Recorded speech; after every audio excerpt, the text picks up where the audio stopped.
आज मैं आपको दही बनाना सिखाऊंगा। बिल्कुल आसान है बनाना और बहुत मज़े का बनता है। खजूर का हम दही बनाएंगे आज। तो चलिए शुरू करते हैं। बिस्मिल्लाहिर्रहमानिर्रहीम। अस्सलामु अलैकुम वरहमतुल्लाहि वबरकातुहू। मेरा नाम है अज़द हसन और आप देख रहे हैं अज़द फूड। मैंने यहाँ पर 7 से 9 खजूरें ली हैं जिनको मैंने पानी में भिगो के रखा था 2 घंटे के लिए। ये खजूर नरम है इसलिए मैंने 2 घंटे के लिए रखा था। अगर आपकी खजूर हार्ड हो तो वो आप तकरीबन 7 से 9 घंटे रखें या फिर पूरी रात के लिए रखें। उसके बाद आप लोगों ने इसका छिलका कुछ इस तरीके से उतार लेना है और इसकी गुठली भी निकाल देनी है। ये देखिए मैंने गुठली भी निकाल ली है। तो इसी तरीके से हम अब सारी खजूरों की गुठलियाँ निकाल लेंगे और छिलका भी उतार लेंगे। ठीक है, देखिए मैंने छिलका भी उतार लिया है। इसके बाद हमें एक जग चाहिए जिसके अंदर हम इसको ब्लेंड करेंगे कच्चे दूध के साथ। कच्चा दूध जो लेना है हमने वो होगा तकरीबन हाफ़ लीटर। हाफ़ लीटर से ज़्यादा नहीं क्योंकि इसी हिसाब से हमारी ये रेसिपी है। तो हाफ़ लीटर में इसमें ऐड कर देता हूँ। उसके बाद आपने इसको इस तरह ब्लेंड करना है, बिल्कुल लिक्विड होना चाहिए ये। इसमें ज़रा से भी चंक्स वगैरह नहीं होने चाहिए। कोशिश करिएगा बिल्कुल लिक्विड हो ताकि हमारे दही में जो है वो पूरा टेस्ट आए।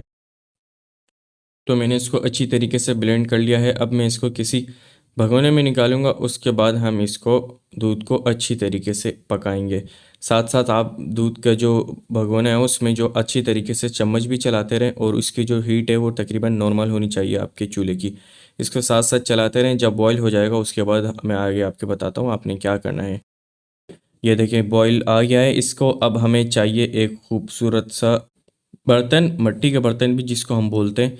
इस तरीके का बर्तन आपने लेना है, मार्केट से इजीली आपको मिल जाएगा। फिर हम इसके अंदर दूध ऐड कर देंगे। अच्छा, आपने एक बात याद रखनी है, दूध को हमने जब तक ठंडा होने देना है जब तक हमारी उंगली बर्दाश्त करती है। उससे ज़्यादा ठंडा हुआ तो फिर दही नहीं जमेगा। कोशिश करेगा नीम गर्म से जो है वो ज़्यादा गर्म होना चाहिए आपका दूध। देखें अब मेरी उंगली बर्दाश्त करिए। अब मैं इसके अंदर जो है वो तकरीबन आधा चम्मच दही ऐड करूँगा या फिर आप छाछ जिसको बोलते हैं हम दही का पानी वो भी ऐड कर सकते हैं। इसमें आधा चम्मच ऐड करके आहिस्ता से इसको इस तरीके से हिला देंगे ताकि ये अच्छी तरह मिक्स हो जाए।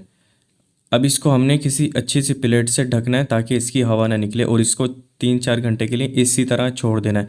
कोशिश करें कि गर्म जगह पे रखें, जैसे कोई किचन हो गया या इस तरीके की जगह पे रखें, दूसरी जगह पे ना रखें। 4 घंटे तक आप बाहर रखें। 4 घंटे के बाद आप इसको फ्रिज में रख सकते हैं। तकरीबन 8 से 9 घंटे के लिए इसको चाहिए होते हैं, मतलब तकरीबन 8 से 9 घंटे जमने के लिए। तो देख सकते हैं आप तकरीबन 8 से 9 घंटे बाद मैंने इसको निकाला है फ्रिज से और देखें माशाल्लाह से कितना अच्छा बना है। बिल्कुल सख्त और मलाई जैसा बना है। आप लोग को नज़र आ ही रहा होगा। तो मैं अभी आप लोग को एक चम्मच से निकाल के भी दिखाता हूँ कि ये देखें माशाल्लाह से कितना अच्छा बना है। तो बिल्कुल इसी तरह की रेसिपी आप बनाएं, इंशाल्लाह आपका भी दही इसी तरह का बनेगा। उम्मीद करता हूँ आज की रेसिपी आपको अच्छी लगी होगी। अपना ख्याल रखिएगा, मुझे दुआ में याद रखिएगा। अस्सलाम वालेकुम रहमतुल्लाहि व बरकातहू।